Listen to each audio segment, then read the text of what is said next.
Fala crianças, tudo bem com vocês? Espero que sim. Vamos lá para mais um vídeo dos textos publicados pelo Multiverso Energia. Precisamos falar sobre Rachel, né? Eu fiz uma breve sacanagem com vocês aí, postando a foto da Rachel do Friends, né? Claro que foi só para chamar a atenção, porque eu não vou falar disso. Mas a gente vai falar sobre a Rachel Carson, uma bióloga americana que tem uma importância muito grande aí no desenvolvimento sustentável, principalmente lá no começo, no século XX, tá? Então, quem foi fisgado por essa arapuca, já que veio até aqui, né? Quem sabe conhecer um pouquinho mais sobre ela. É uma pessoa que a gente precisa falar sobre bastante. Basicamente, o texto, a Rachel, que nem eu comentei, Carson, foi uma bióloga americana que nasceu lá no começo dos anos 1900, né, no comecinho do século XX. Então ela viveu o começo, a juventude dela, a infância e a juventude, ela vivenciou as duas primeiras guerras mundiais. Talvez até a segunda com mais intensidade, né? E na segunda ela já estava na faculdade, já estava fazendo mestrado, etc. E então isso influenciou bastante, obviamente, na população inteira que vivenciou aquela época, claro. Mas principalmente, né, as duas primeiras guerras mundiais, elas são importantes porque o pós-guerra criou uma outra situação, um outro contexto que a gente comumente chama de Guerra Fria, né, que era aquela batalha pela hegemonia mundial entre ex-União Soviética e os Estados Unidos, né? Ideologias muito diferentes no social, no econômico e tudo mais. Então a gente tem aí o pós-guerra como um período muito forte, muito impactante na reconstrução da Europa, principalmente, mas a ascensão dos Estados Unidos, né? Os Estados Unidos que sai da Primeira Guerra para esse pós-guerra do Segundo com uma força muito grande, principalmente econômica. E por que que esse fator é muito importante para a gente contextualizar a Rachel? Porque nesse momento, o que é um diferencial dela muito bacana, né?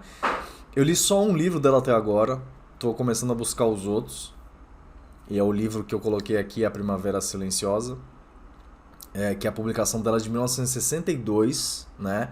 Então é justamente num pós-guerra, num momento meio crítico, porque é o governo ali do Kennedy, é o momento da pós-guerra da Coreia, é o momento mais ou menos ali que vai gatilhar a guerra do Vietnã. Então tem muita coisa a nível mundial que é muito importante nesse contexto. Mas principalmente a guerra ideológica entre Estados Unidos e União Soviética. Por que eu falo que o econômico é muito importante nessa primeira década de pós-guerra? Porque, de fato, a expansão da produção, né, do consumo, representava um poder muito grande. Não só os Estados Unidos internamente, como os Estados Unidos, principalmente para o resto do mundo, né? Então, todas as questões que envolvem indústria, produção, bens, serviços, relações internacionais, ela está lá em cima. São discussões que estão muito em voga nesse momento aqui. E o que acontece? Nesse livro da Primavera Silenciosa, a Rachel ela levanta, pela experiência dela, a produção agrícola americana dá um salto muito grande, né? Ela é responsável principalmente pela exportação de muita coisa. Até hoje mas naquela época ela era, né, tinha um destaque talvez ainda maior nesse sentido. Então, a produção agrícola, a Rachel, por ser bióloga, ela levanta a questão de que, legal, beleza, vamos produzir e tal, mas tem um uso muito intenso de pesticidas, né? Mais uma vez, a gente está falando de 1960 e alguma coisa, 1950 e alguma coisa. Então, de fato, nessa época, você tem poucos estudos falando sobre os efeitos de pesticida, etc, etc. Só que ela levanta esse ponto. A gente está utilizando isso e a gente não sabe o efeito a longo prazo na saúde das pessoas, né?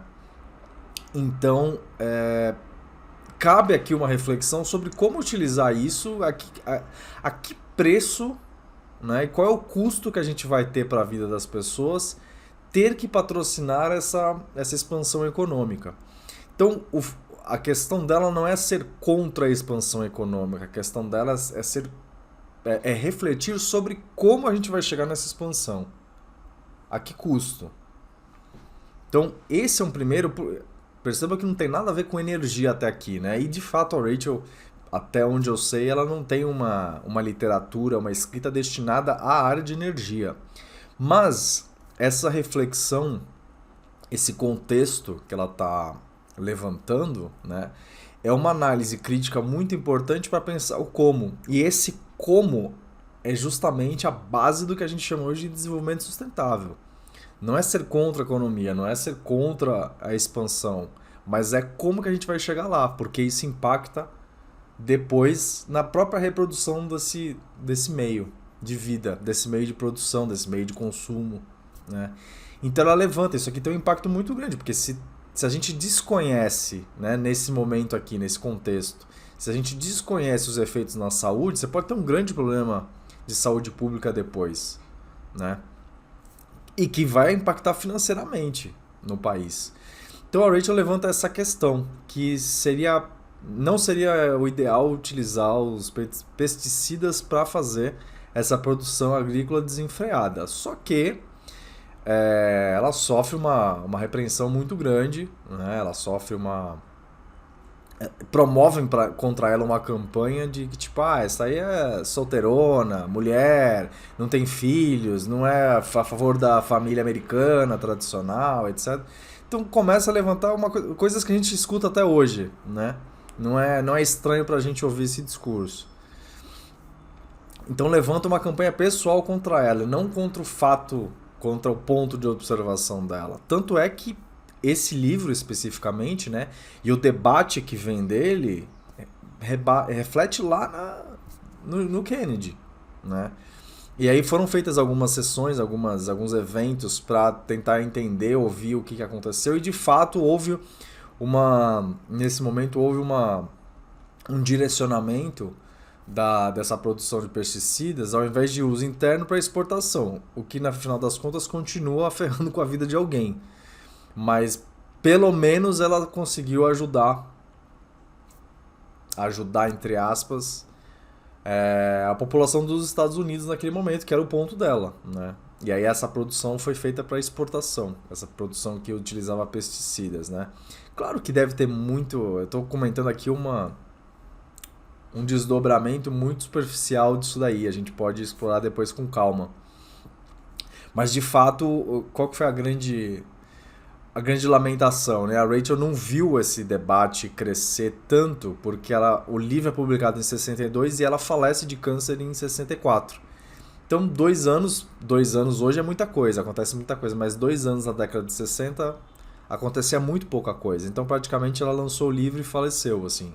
Não teve muita, ela não viu a repercussão desse ponto dela, do trabalho dela, afetando o desenvolvendo tanta argumentação e tanta reflexão, que foi uma pena, né? Talvez se ela estivesse viva, não até hoje, porque senão ela teria uns 120 anos, mas por algumas décadas ainda ela poderia ter contribuído, o que é muito triste e lamentável. Porém, ela abre, e aqui eu tô falando menos do setor de energia e mais do desenvolvimento sustentável, porque toca numa crítica sobre o meio de consumo.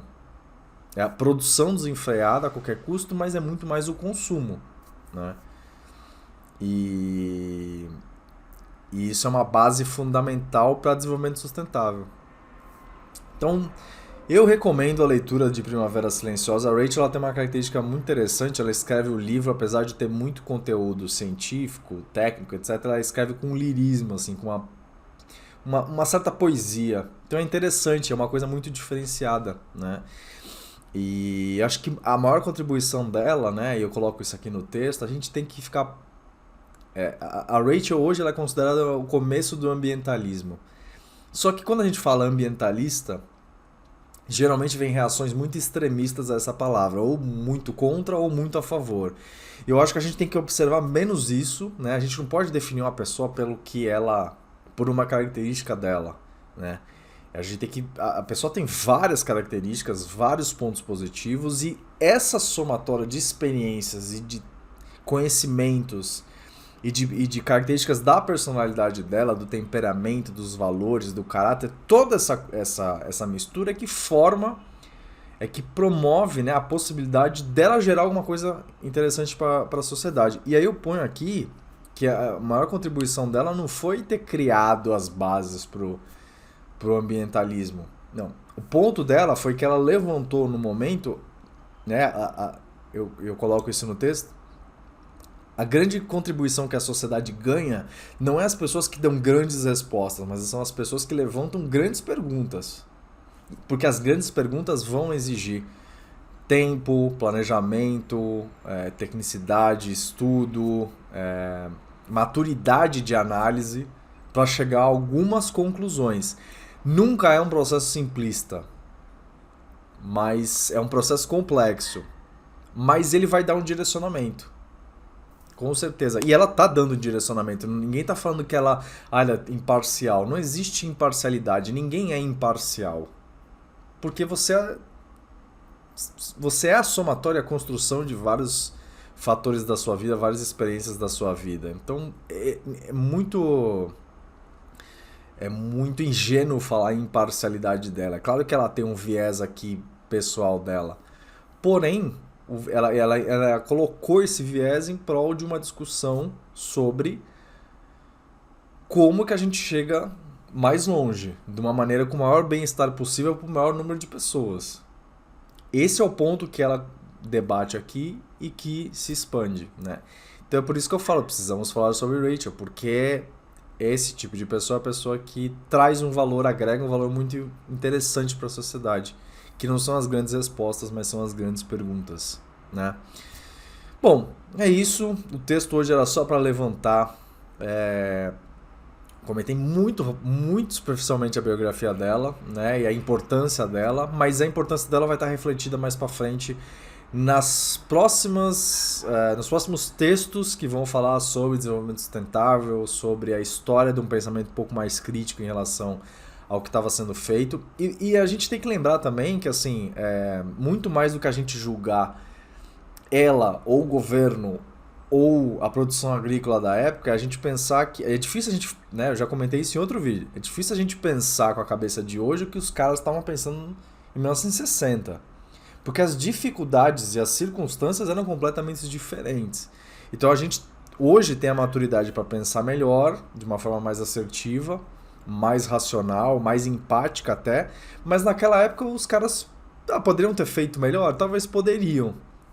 Mas não dá pra gente julgar a cabeça de 1960 com a cabeça que a gente tem hoje. Com as informações que a gente tem hoje. Com os resultados de experiências que a gente tem hoje, né? Então isso é fundamental, tá bom? Mas é isso. Então fica aqui o final deste maravilhoso vídeo. Se você gostou, encaminhe, dê o like, né? Mas precisamos falar sobre Rachel Carson. Não nos esqueçamos dela, tá bom?